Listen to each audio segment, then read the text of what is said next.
Canada చేస్తున్న వ్యాఖ్యలు ఏదైతే ముగ్గురు తాజాగా దొరికారు నిజ్జర్ని మర్డర్ చేసిన వాళ్ళందరూ కూడా వాళ్ళల్లో వాళ్ళ గొడవల వల్లనే అని ముందే చెప్పారు.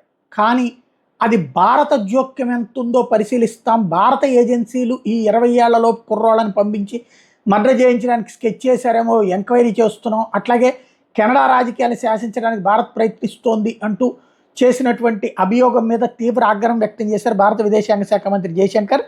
External Affairs Minister S. Jaishankar acknowledged that 3 Indians were arrested by Canada in connection with the murder of Sikh radical Hardeep Singh Nijjar. Jaishankar said India will wait for information from the Canadian police on the arrest, but once again reminded Ottawa, ante Canada Rajdhani, of New Delhi's concerns. But as I said, one of our concerns which we have been telling them is that, they have allowed organized crime from India, specifically from Punjab to operate in Canada. ఇది మేము మొట్టమొదటి నుంచి చెప్తానే ఉన్నాము. మా పంజాబ్లో ఉన్నటువంటి గ్యాంగ్స్టర్స్ని నువ్వు ఆశ్రయిస్తున్నావు. అది నీ దేశంలో శాంతి భద్రతలకు సమస్య వస్తుంది, వాళ్ళలో వాళ్ళు కొట్టుకు చస్తా, ఇక్కడ మేము పట్టుకుంటామని నీ దేశానికి వచ్చారు.